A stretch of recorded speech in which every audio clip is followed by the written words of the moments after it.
AI is transforming customer service. It's real and it works. And with Finn, we've built the #1 AI agent for customer service. We're seeing lots of cases where it's solving up to 90% of real queries for real businesses. This includes the real-world complex stuff like issuing a refund or cancelling an order. And we also see it when Finn goes up against competitors. It's top of all the performance benchmarks, top of the G2 leaderboard, and if you're not happy, we'll refund you up to $1 million, which I think says it all. Check it out for yourself at fin.ai. Why choose a Sleep Number smart bed? Can I make my site softer? Can I make my site firmer? Can we sleep cooler? Sleep Number does that. Cools up to 8 times faster and lets you choose your ideal comfort on either side. Your Sleep Number setting. Enjoy personalized comfort for better sleep night after night. And now, during our President's Day sale, take 50% off our limited edition bed. Plus, free home delivery with any bed and base. Ends Monday. Only at a Sleep Number store or sleepnumber.com. That new thing? Yeah, we've got it. The Drop by GNC, bringing you all the newness that matters. Handpicked by the pros who actually know what's up and what's proven to work. We keep you on top of the trends and dialed into what's next. Whether you're crushing it at the gym, leveling up your game, or thriving every day, The Drop by GNC is where the latest solutions in health and wellness land first. Non-stop innovation and fresh finds daily. Explore what's new and what's next on The Drop by GNC. Welcome to Aran Island Discs, a podcast series where we talk to Irish people from different walks of life as they reflect on their own journeys. Join me, Rossa McDermott, as we explore the many aspects of Irishness and what it means to each of our guests through life's ups and downs. John Robbie, welcome to Aran Island Discs. Great to be with you, Rossa. I'm ashamed to say that I've never been to the Aran Islands. It's a wish list. It's on my wish list. I want to tick it off. But I have been to another island, which is Robben Island, which you might just heard about on the coast of, off the coast of Cape Town. I heard about it. I believe the man who resided there once told you to shut up as well, did he? The great Nelson Mandela told 2 people in public to shut up. One was Bill Clinton, who criticized him about South Africa's stance supporting Cuba, and the other one was John Robbie. When we were at a dinner, and he sat beside us because I sent a rather cheeky note, which is now framed in my bar, which I'm actually looking at as I talk to you. And I said, could the president come and talk to us? We are the private media, we're not the SABC. And he came over, and I got chatting to him, and I got into a rather controversial subject. And at one stage, I sort of talked over him, and I admit the digit was out, as I would be if I was interviewing. And he said, you're not on the radio now. And then he burst into tears. He said, shut up. And then he burst into laughter. Oh, my God. You've got a reputation, John. Tell us about Robben Island. Robben Island is so amazing. It's obviously got a massive history, even before the political prisoners, the ANC and the PAC and Nelson Mandela went there. It was a leper colony. It was, troublesome chiefs were sent there in the sort of border wars between the Brits and the South African native community. So it was a leper colony, as I said, at one stage. Troubled history, but in many ways it is so cruel because A, it's impossibly beautiful, and B, the view looking over Cape Town, Table Mountain. So every prisoner who woke up there looked across at one of the great sea views, one of the great sea city views. So it's sort of added insult to injury, but it's well worth a visit. Anyone who comes to South Africa, and you think of this man who came out after 27 years in jail with not a shred of bitterness. And it's a lesson for anybody at Rossa. That's incredible. I've heard people who stood in his cell, and it's a very emotional, hard to get your head around how a man spent so many years there and can come out the way you just described him. Absolutely. Well, it's so tiny. That's the thing that you think. And there's a block of about 10, which were the high security prisoners. And a lot of other prisoners on Robben Island who were there for decades with him never actually saw him because they were kept secret. But I'll tell you a story I haven't told many people. When I was playing rugby in South Africa for Transvaal, the Transvaal rugby team, we were down to play against Western Province, which was a huge game, North against South. It'd be played in front of 50,000 people. And we got a message. We were to train on the Thursday and Friday. And we got a message and said, and this is the old South Africa now. And this is when Nelson Mandela was still on the island. Ireland. And they had a rugby pitch there that the prison warders used to play on.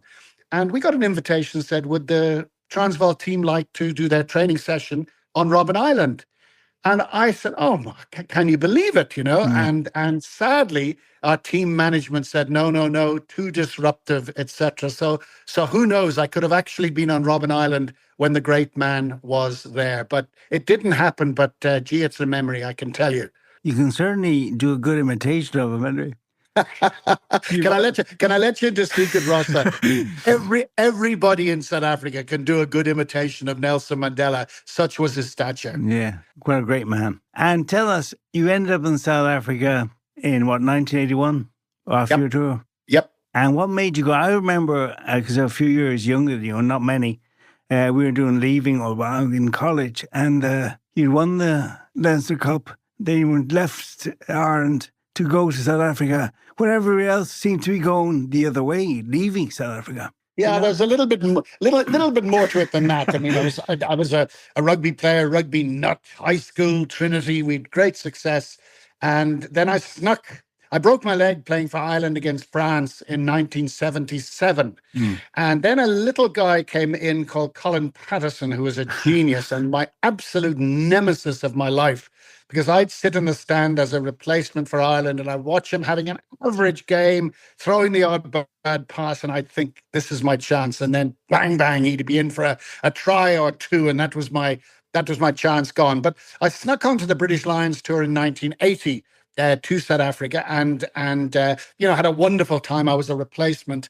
And then the next year, Ireland went and it split the country down the middle. It was absolutely unbelievable. And I was stuck in the middle of it. And I must have decided not to go and then decided to go and decided not to go. And in the end, I went and had a miserable time. I got a virus in my shoulder, didn't play.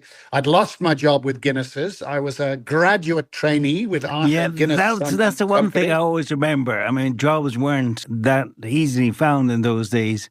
And you, Mike Gibson, left jobs in Guinness's to go on this kind of random tour. Well, Gibbo didn't. Gibbo stayed. He was far more responsible than I was.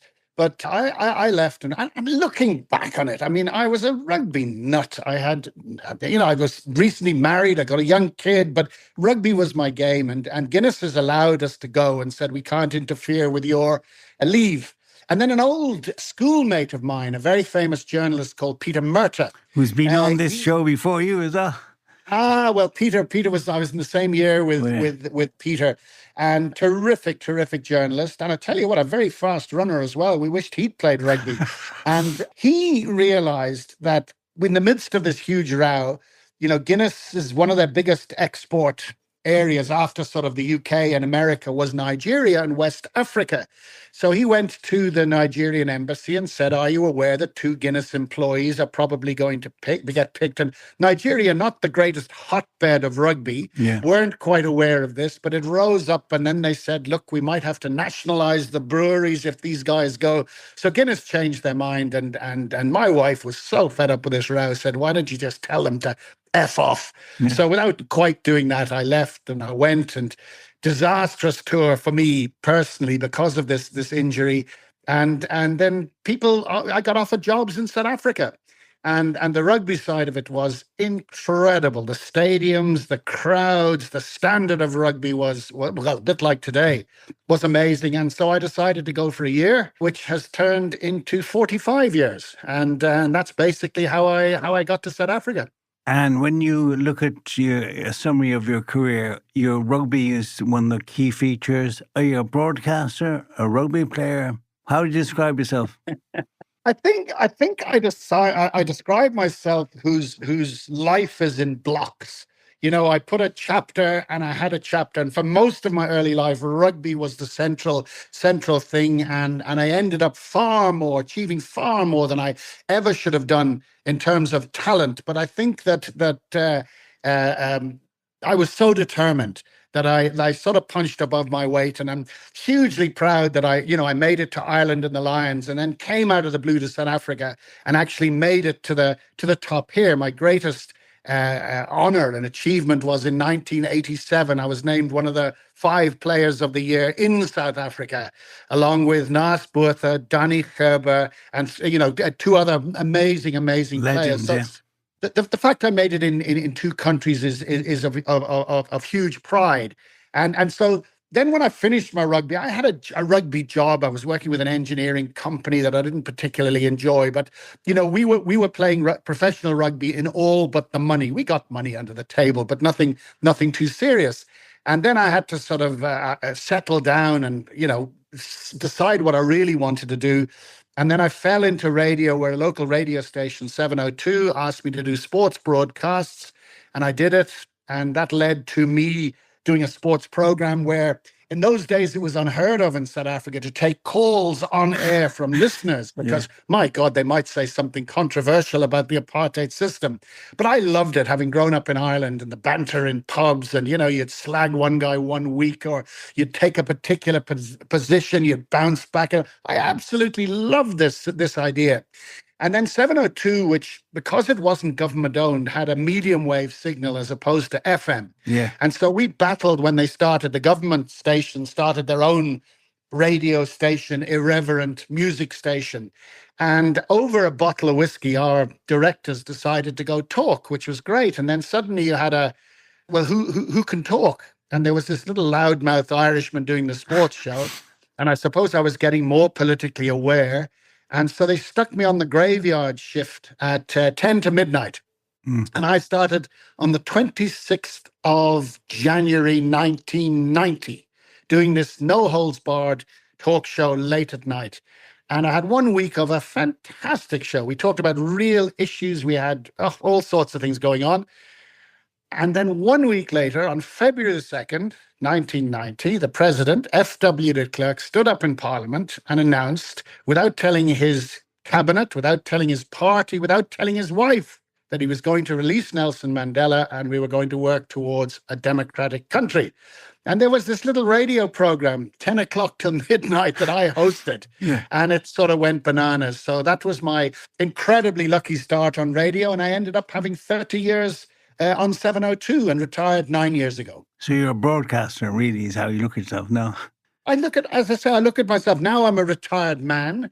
Now I do various other things. I've been doing a bit of television work on the History Channel, which has been fascinating. Having hated history at school, I absolutely am passionate about it now. So I look upon my life as these different chapters.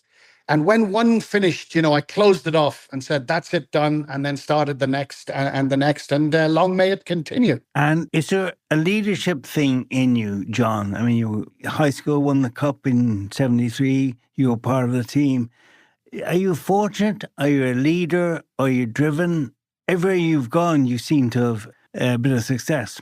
Yeah, I think underneath it all, I'm actually quite insecure. I know a lot of people won't believe that, but I'm actually quite insecure. And in a way, it's that fear of failure drives me very, very hard. And there's also that, I don't know if you've heard of imposter syndrome, where you sort of get to a certain level and you think, oh my God, I'm going to get found out, Don't look down. You're on the tightrope. Never look down. You're on the tightrope. That's exactly. So those things are sort of whistling around in my psyche. And like a lot of people, we disguise it very well. But when it came to rugby, because I was such a fanatic, and I cannot explain the fanaticism that I had. Where'd that come from? Well, it came from my Welsh granddad. I don't have a drop of Irish blood in me. My father was from Airdrie, just outside Glasgow, and my mum was from Mountain Ash in Wales. And my dad came to work with Guinness's running the ships. He was a marine engineer. Right. And he ran the boats and, in fact, built the Lady Patricia, which I think might still be going. And so we settled in Ireland, but my Welsh granddad, who was a teacher, came and lived with us. And of course, he loved rugby. And Bective Rangers, because Cliff Morgan had played with them for a season, they always had links to the Welsh clubs. So when Ebbw Vale or Cardiff or Neath came over to play Bective Rangers, I used to always go in because I loved my granddad. And then going to high school, which was a rugby school, it was love at first sight. And I was an absolute rugby fanatic. So in many ways, I was quite insecure. But when it came to rugby, I knew my rugby. And I was vice captain of the team that won the Schools Cup. Don Lewis was captain, a fabulous, fabulous guy, went on to be deputy head of Wesley College, and a marvelous, marvelous guy. And then went to Trinity, and then got sort of elevated into captaincy and had a ridiculous year. And then suddenly I was captain of Cambridge. Then suddenly I was captain of Leinster. In fact, I captained everybody except Ireland. I captained them in one game in South Africa in 1981. So I can actually say I captained Ireland. But I loved captaincy. And in a funny sort of a way, when I was playing rugby, I always had, even though I was a very good player. I was never a great player, but I was a very good player. But when I was captain, that sort of almost took that insecurity away from me, if I can put it that way. And I'm a bit like Frasier on the television now. I'm analyzing myself in the past, but I always played much better when I was captain than when I wasn't captain. So I think leadership in terms of, and funnily enough, when I got on the radio, and when you're in a radio station, you're driving a morning show, the biggest morning show in a market like Johannesburg, you have a team around you. And in a funny sort of a way, that captaincy ability came through in leading a team. And, we had the tightest team made up of people from all sorts of different backgrounds. But we aimed, and I think achieved, a level of excellence that I'm very, very proud of. So leadership, so. But when I knew what I was doing, I was a good leader, I suppose. And where did uncertainty come from? Do you think that's an Irish thing? Do we lack confidence? Is it a trait of Irish people underplaying ourselves? Not now. Now it's a different country. Now. But going back to your time and my time, I think that's a very, very interesting point. When I grew up, and I grew up in Greystones, almost idyllic youth. In Greystones, my mum had actually visited as a student. She'd visited Bray and Greystones and met some people. And she always, when we moved to Ireland, she'd always wanted to go, and we lived in Greystones. So it was a seaside village. We never went on holidays because we were living in a holiday village. Didn't need to, yeah. We didn't need to. And I remember growing up, partly because, I was a Protestant, in sort of Holy Catholic Ireland, if I can say that, in those days, because the church had an iron grip. And so there was an element of maybe being slightly disattached, if that's a word, unattached. And also the fact I had this sort of Welsh and Scottish background. And funnily enough, the first ever interview I did was after the Irish tour to New Zealand in 1976. And I did an interview, and I played quite well. Donald Caniff had broken his leg, so I played the vast majority of the games, including the test match. And so at the age of 20, I came back, and I suppose I was a little bit of a name. And I did my first ever interview with Ulick O'Connor, the famous Ulick O'Connor. Ulick O'Connor, yeah. Who was, this talented gobshite. That's the only way I can describe him. Mm. And I liked him, but I was very, very nervous doing this interview. And he seemed to do the whole interview trying to suggest that rugby was a filthy game and the All Blacks had been, and it wasn't like that at all.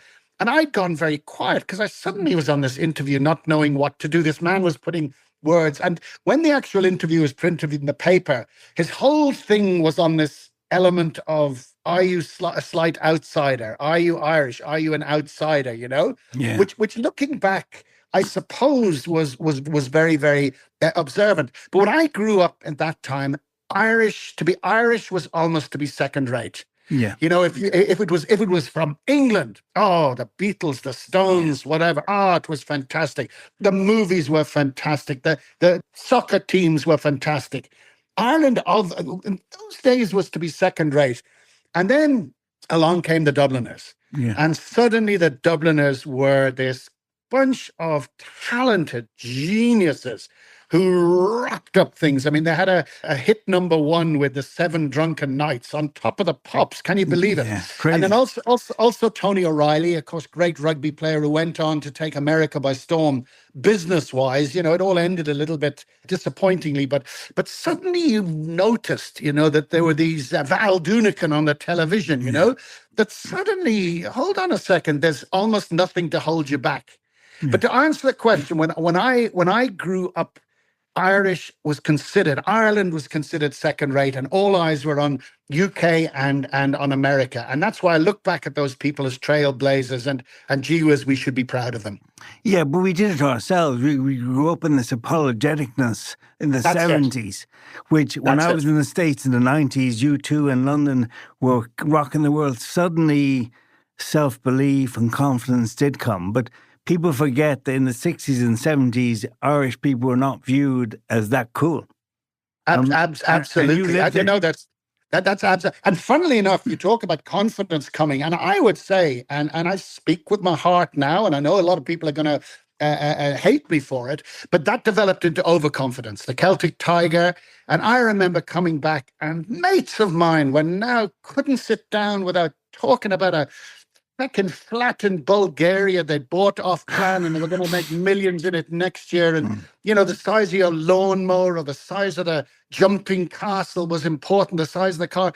And for a while, I thought Ireland got ahead of itself. And funnily enough, the Irish rugby team, not so much the team, but supporters, got ahead of themselves. Suddenly we're so good that everybody else is crap. Thankfully, I think that's bounced back a little bit now, and there's a level of balance has come back into things. And I always joke that when I'm in Ireland, I'm the unofficial South African ambassador, and when I'm in South Africa, I'm the unofficial Irish ambassador, because one of my great passions is supporting tourism in both countries, because it's the one thing that can create jobs straight away. And yeah, so maybe the balance is right now. But in my life, I talk about chapters. I mentioned that to you initially. Very much the apologetic, feeling second rate, building up into being on a par with everybody, and then going ahead of yourself. Dana was another one, winning the Eurovision, and then going ahead of yourself and getting a little bit arrogant. But hopefully that's dissipated now. And I'm a South African citizen now. I've been here for 45 years. I love this country. If the Springboks play Ireland, I'm up for the Springboks, and that's not an intellectual decision. Yeah. It's not an intellectual decision. It's just the way it is. But I like to think of myself as an Irish South African. You and Rossi against the world. I mean, the World Cup highlighted how strong those conflicts could be. We could have won. You could have won. You know what I mean? Well, you won the game. You won the game. We won the cup. Yeah, Which would you rather have? Exactly, and that's the full view. Perspective is what it's all about. Indeed. And so now, being in South Africa so many years, where does Irishness sit with you? Is it distant memory? No, not at all. Not at all. And Irish music, Irish literature. I mean, you're old when you start reading Irish poetry. I got a birthday present for my 70th birthday, which happened on November the 17th. I can't believe I'm 70. I mean, where's this little kid from high school winning a schools medal? Is now 70. But you're old when you use a voucher someone gave you to buy books on poetry. So that's when you're old. But no, my Irishness is very, very much here now, and as I say, I'm totally proud of what the country has done. I'm worried, as I am, about the whole world, because the whole world seems to have this sort of internationalism that was the flavor some years ago that said, look, it's one world, we're all together, we help each other. And now with idiots like Trump and Netanyahu and some of these people, the world has just turned into this cruel, selfish place. And I look at some of the things that have happened in Ireland, as in South Africa, with absolute fear and disgust. And you just hope that somebody, whether it's Nelson Mandela, can stand up and just say, hang on, guys, let's take a stock of ourselves and let's look at ourselves as people, not as selfish nationalists. So I'm worried at the moment, and certainly certain things I see in Ireland. I mean, to see burning buses and riots in the middle of Dublin, and also to see people terrified to walk down O'Connell Street at night. Now I know that's probably just the bad news stories that have come through, just like crime in South Africa often affects people. But looking at it from a distance, there are certain aspects that worry me. Yeah, and news travels in a funny way now. There's always the bad news, and sometimes it's prone to exaggeration, but it doesn't change the overall perspective. I mean, it's exactly. Well, it doesn't. If you think about it, that perception is reality when you're booking an airline ticket. Correct. Let's put it that way. And the world is a more aggressive place than it was 10 years, 20 years ago. Indeed, I was in Boston when Mandela was freed, and the world was in a bad place, we thought, but it was unimaginable that he'd walk out one day out of Robben Island and do what he did. So you got to be hopeful and positive that there's something else around the corner that we're not expecting. Well, people don't realize, I think, now that, it's extraordinary now. I did my Mandela impersonation and told you my Mandela story. You talk to people who are not even youngsters now. You talk to people who are close to middle age and they look at you and say, you spoke to Nelson Mandela. Yeah. It's like, my God, something has rubbed off on you.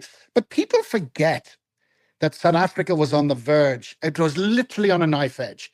South Africa, every time you look at the obscenity of Gaza, the obscenity of Ukraine, the obscenity of Sudan, which of course nobody cares about because it's tucked away in Africa, that could have been South Africa. Yeah. And in fact, if it was in South Africa, it would have been a hell of a lot worse than that. It could have been as bad as that.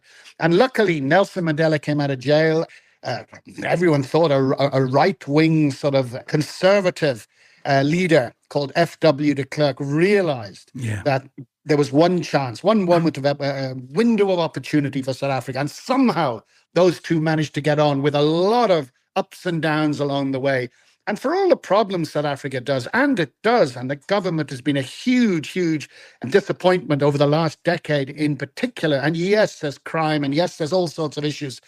But you look at the world, South Africa is one of the great success stories where it negotiated itself away from a civil war. And sadly, it should be doing so much better. But I'm still optimistic that sanity will prevail. Yeah, I was only there once, I think it was 93, stayed in Rosebank in Joburg and was scared to say, if you couldn't do this, you couldn't do that. So it's amazing to see how the country... And Rosebank was a safe place, you know what I mean? The hotel. I know Rosebank very, very well indeed. It probably changed now, John, but we went with the psychosis of the place was dangerous. Don't do this and don't do that. I know what you're saying, and yet I would willingly walk. I've lived here for 45 years and never had a violent criminal act at all. But I'll tell you a funny story, and it goes back to what we talked about, perceptions, Rossa.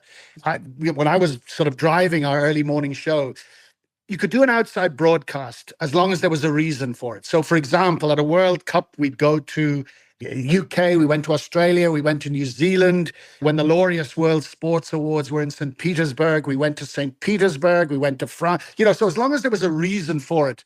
And then there's some headline came up that the GDP of Nigeria had just overtaken South Africa as the biggest in Africa. Now, I'm not sure if it was true enough, but I jumped in on this and said, we've got to go to Lagos. And so we went to Lagos and everyone says, what? Lagos, Nigeria? Oh, my God, they'll cut your throat and rub your shoes. My wife wouldn't let me bring my nice watch and all this sort of stuff. Yeah. Anyway, we got to Lagos, the nicest people I've ever met, ever. They were just so fantastic. There were lots of problems with the country. But the thing I remember was all these Nigerians saying to me, you live in Johannesburg. How can you live in Johannesburg? So they are perceptions, I suppose. But as I say, if you're booking a ticket, perceptions are reality. Yeah, I'm just back from 10 days in Colombia, and I wouldn't have gone for that fear. And I've never been to a nicer place in Cartagena in my life. So you have to book the ticket. When we look at the toughest moments of your life, John, where you've had to be really resilient, what comes to mind? Or have you had bad, tough moments? Oh, yeah. Well, my little brother died last year of cancer, horrible cancer, and Peter Robbie, and I miss him terribly. And he went on the radio, the Joe Duffy show, and he phoned up and said, I want to talk. And he got cancer of his urethra.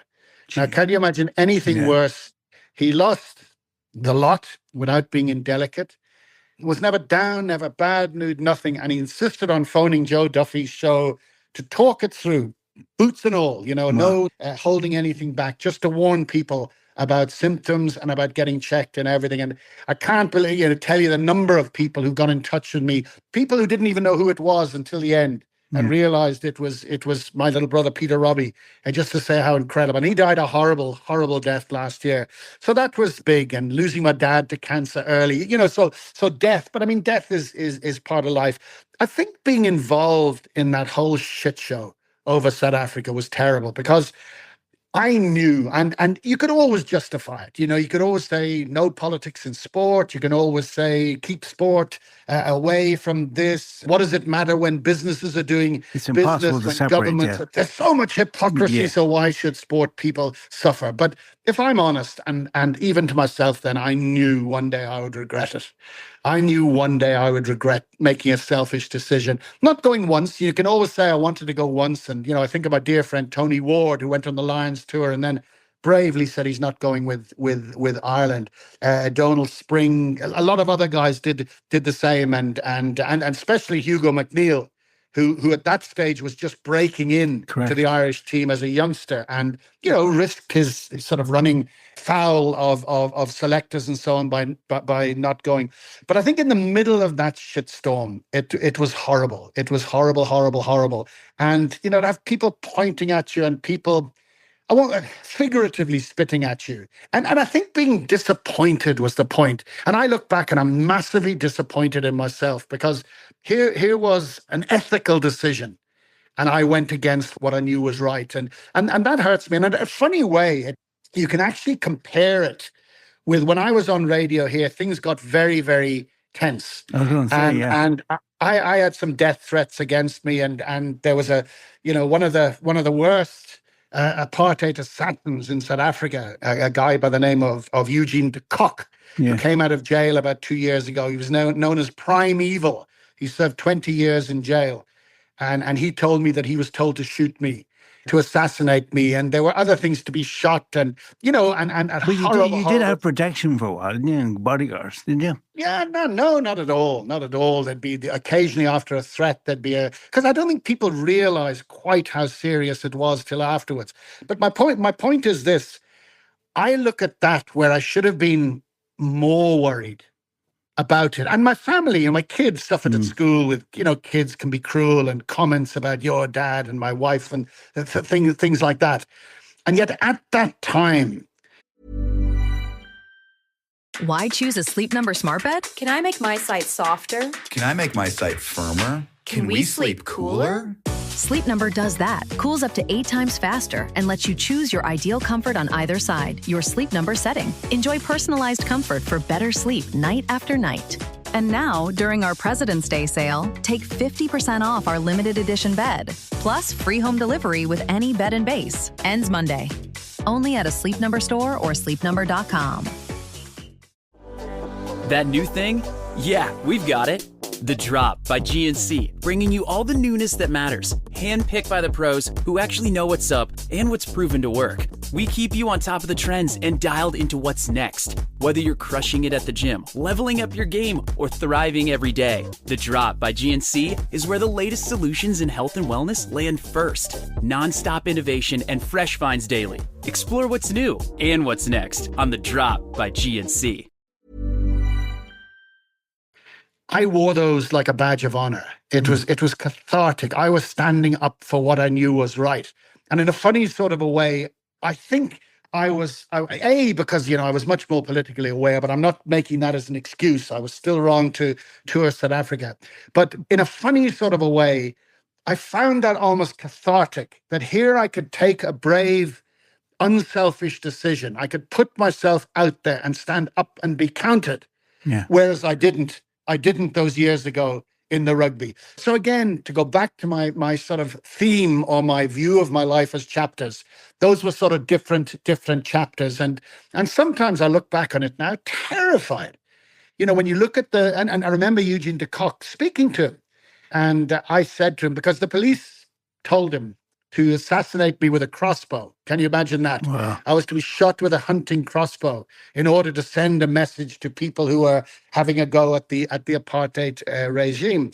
And I said to him, but I'm still here. And he said, no, I didn't shoot people because they were on the radio. I shot people because they were planting bombs against the regime. And I remember saying, once I'd recovered my breath, I remember saying to him, but if you hadn't had that view, would I be dead? He said, absolutely. And I said, would you have shot me with a crossbow? He said, no, you'd have been a victim of crime. And it just made me think the number of victims of crime who actually were people who were assassinated by the, secret army and police sort of dirty squads is quite extraordinary.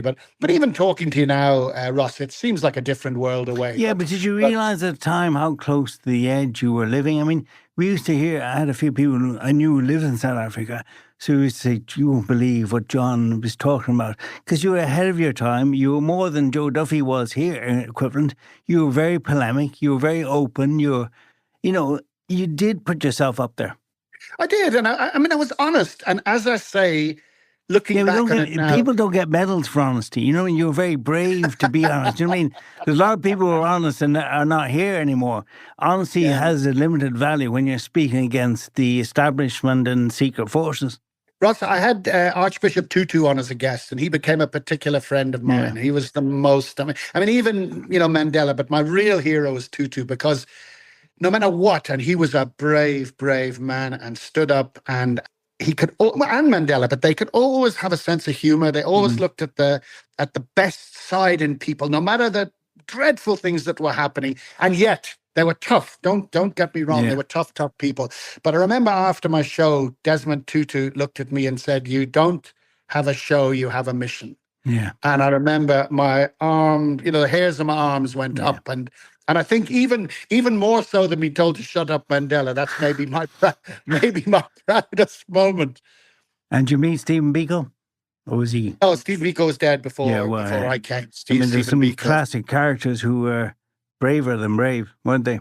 Absolutely. And there was, name is gone now, David, academic, who was shot by a murderer called Ferdy Barnard. Oh, yeah. I remember another guy who were rugby players. And I played rugby against them. And I remember, funnily enough, the night of the World Cup semi-final in 95, I was commentating for RTE. They very kindly asked me to be a guest commentator. And I was flying back after the England-New Zealand semi-final, the one where Jonah Lomu ran riot and scored 4 tries. And I ended up sitting beside one of these apartheid killers, one of the guys who'd been an apartheid killer. I won't give his name. And we had a chat. And I said to him, look, there's a level of forgiveness now in this country, but people just want to know what happened. And he said, well, look, I don't know what to do, And I said, why don't you go and tell Mandela, do it and say to him, this is how I grew up. This is what I was told. These are some of the things that I have done, and I'm deeply sorry for it, which was the view he expressed. And we had this great chat, 2 hours from Cape Town to Joburg. And then as we were saying goodbye, he just turned to me and said, John, this conversation never took place. In other words, there was still that fear. There was still those different emotions that went through.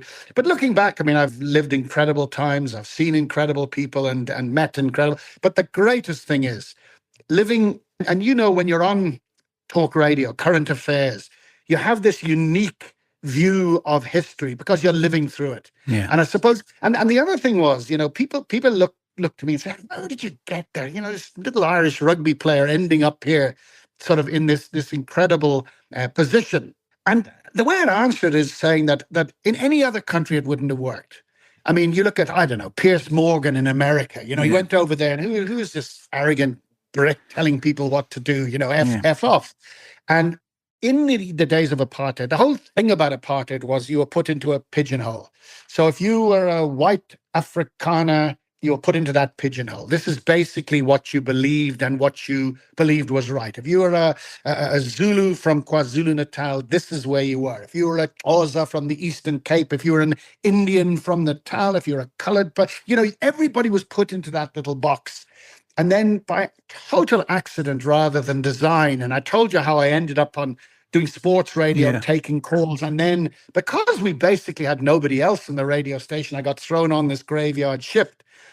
And then here's this sort of white rugby playing guy who's Irish, but he doesn't fall into what a white rugby player would mainly do. And he's loud and he's this and he holds people to account. And looking back on it, that was the real stroke of luck that I had.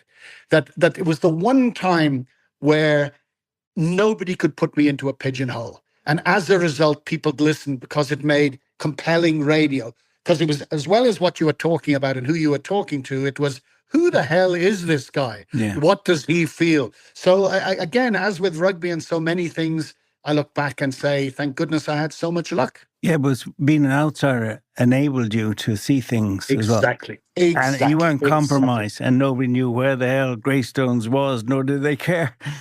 Well, I was, as I say, I was compromised because I'd come on rugby tours. Yeah. So for a vast majority of people, in your head were, but they didn't know who. No. Of course, a lot of people knew. And another thing, for example, I mean, people used to say to me, now this was when the country was on a knife edge, Rossa. Yeah. You know, the country could have gone to that scenario, the low road scenario I talked about rather than the high road scenario. And people, especially white South Africans, used to say, you bloody Robbie, you bloody Irishman, you can always go home, you've got a passport. What about us? We're living here, you see. And they used to attack me with this. And I used to say, I'll get a South African passport the day they announced the first democratic election. And I did, and became a South African citizen in 1994. So there were sort of pluses and minuses on it, but I used it to my advantage. And yeah, caused a bit of a stir looking back, I must say. Sometimes to the owners of the radio station, I must say. I was going to say, yeah, they might be pulling you aside and giving you a yellow card. And you hope you didn't tell Desmond Tutu to cut the slush, did you? That thing comes back to haunt me. What happened? People say, you know, what happened was, I mean, literally, we would say, good morning. It's like I was 6 to 9, the morning show for 17 years. And we'd say, morning, it's John Robbie here. Talk Radio 702. Nice to have you on board. The lines are open. And the lines would be open right throughout the show for 3 hours, you know? Mm. So you were there balancing your interviews, your comments on things, callers, adverts, news, information, weather, business. You were balancing it all in this little tiny thing. So some people would come on and say, oh, John, you know, I love your show. Oh, your show's done so well. And can I tell you what? And I'd say, cut the slush. Get the point, you know? And I mean, there was another one. People used to say, hey, Robbie. And I'd say, my name is John. My father's name was. And then I remember 15 years later, someone would say, hey, Robbie. And you'd continue talking.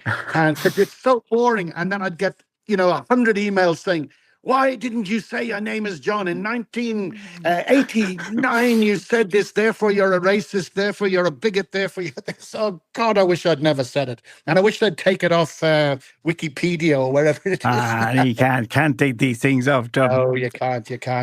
Part of the past. And has Jenny forgiven you for going for a year and staying 45? I think there's far more worse things Jenny has to forgive me for. But you obviously both integrated into life and you love it. Absolutely love it. And again, with some guilt. Knock, knock. Ooh, who's there? A Boost Mobile expert, here to deliver and set up your all-new iPhone 17 Pro, designed to be the most powerful iPhone ever. You call that a knock-knock joke? This isn't a joke. Boost Mobile really sends experts to deliver and set up your phone at home or work. Okay, well, it's just that when people say knock-knock, there's usually a joke to go with it. Like I said, this isn't a joke. So the knock-knock was just you knocking? Yeah, that's how doors work. Get the new iPhone 17 Pro delivered and set up by an expert wherever you are. Delivery available for select devices purchased at boostmobile.com. Terms apply. Why choose a Sleep Number smart bed? Can I make my site softer? Can I make my site firmer? Can we sleep cooler? Sleep Number does that. Cools up to 8 times faster and lets you choose your ideal comfort on either side, your Sleep Number setting. Enjoy personalized comfort for better sleep night after night. And now, during our President's Day sale, take 50% off our limited edition bed, plus free home delivery with any bed and base. Ends Monday. Only at a Sleep Number store or sleepnumber.com. I don't know about middle class or something. And, I've been successful. But, I mean, I couldn't buy a broom cupboard in Dublin, let me put it that way.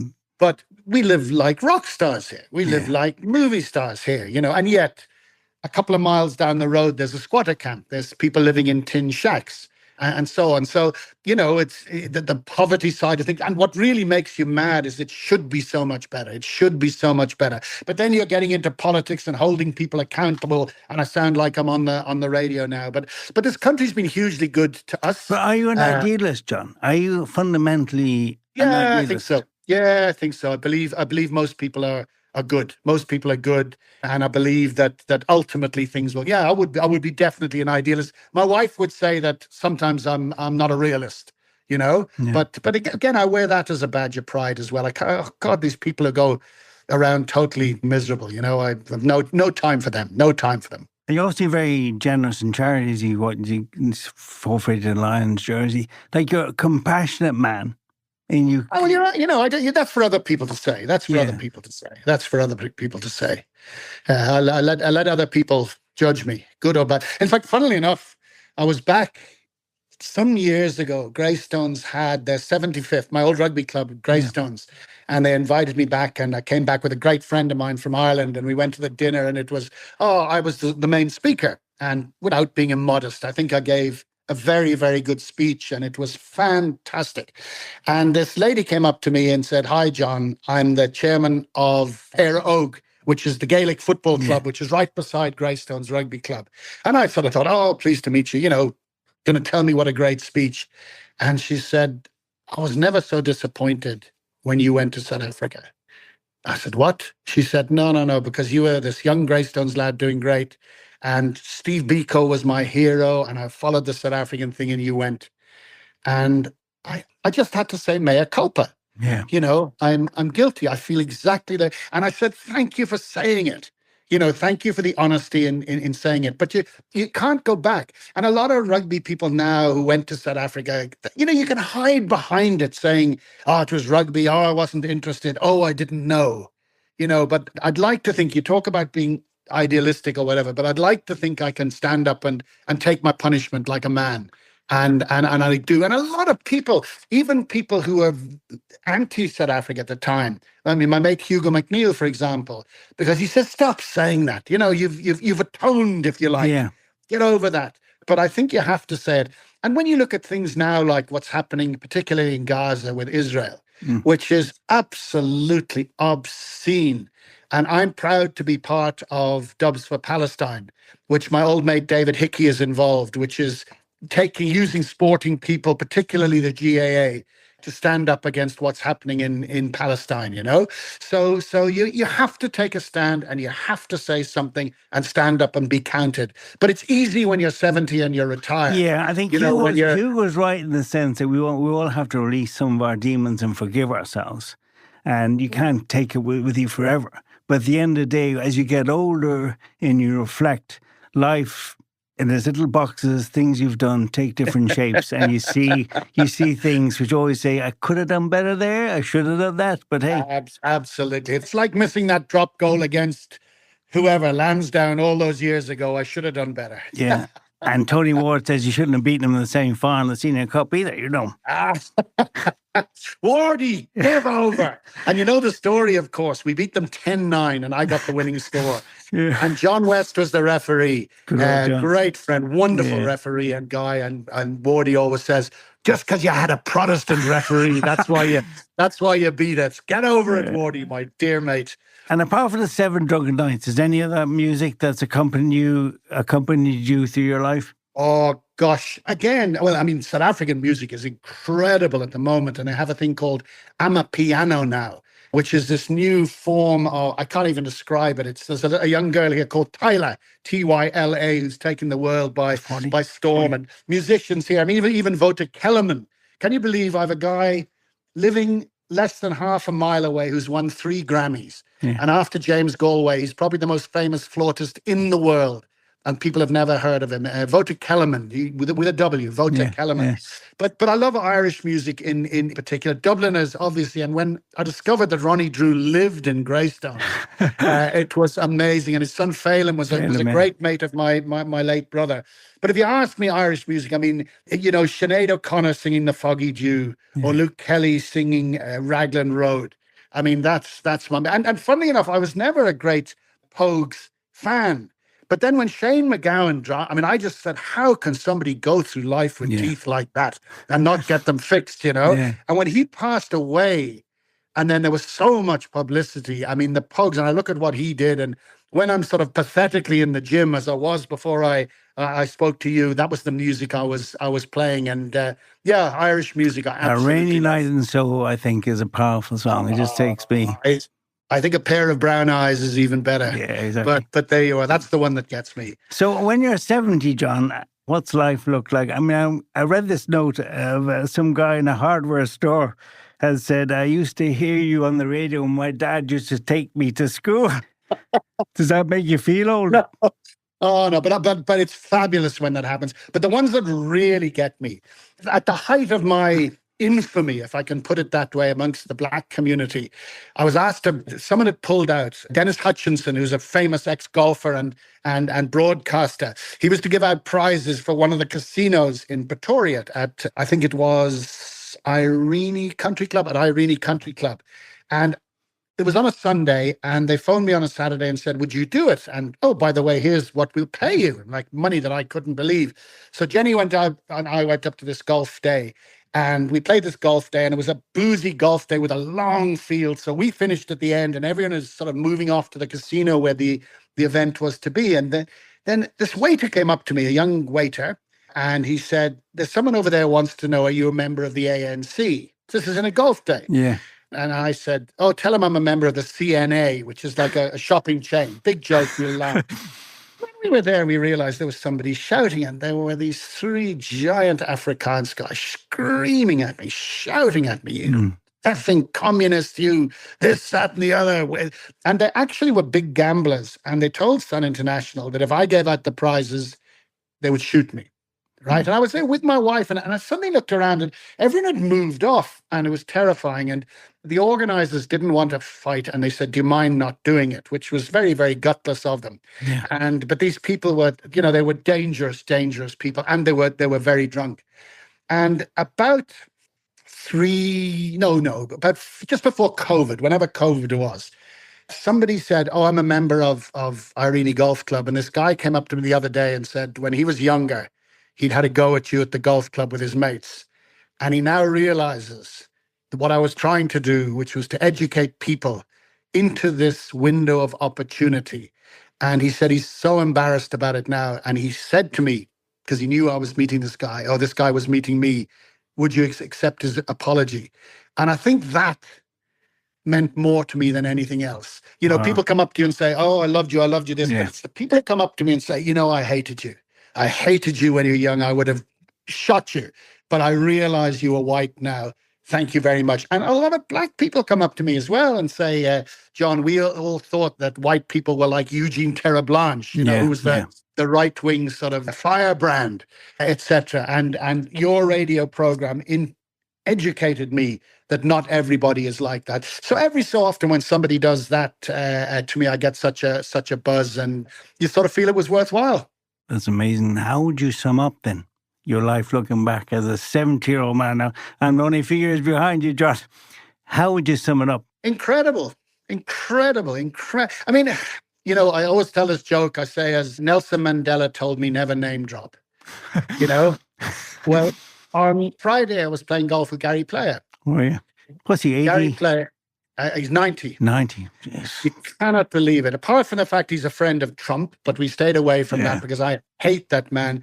But what an amazing person. So, I'm playing with Gary Player. I know with Gary Player, Dave King, the ex-chairman of Rangers in Glasgow, who came out here with £10 to his name, is now a multi-millionaire. I'm playing with him and I'm touching, and Gary Player's hitting golf balls like he shot 4 under par, by the way. Off the club tees, not even, I play off the old man's tees now. I'm so weak. Off the club tees, it could have been 8 under par.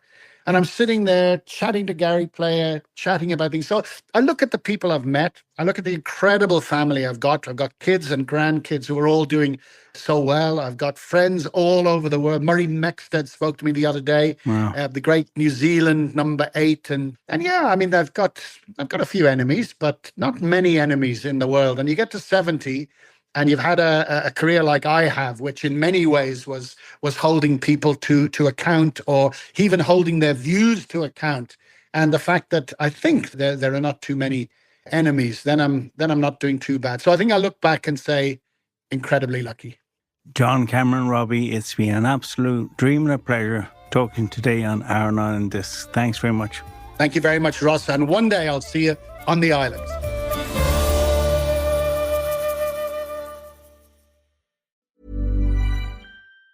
Here's how to stay alive longer so you can enjoy Boost Mobile's unlimited plan with a price that never goes up. Do not mistake a wasp nest for a piñata.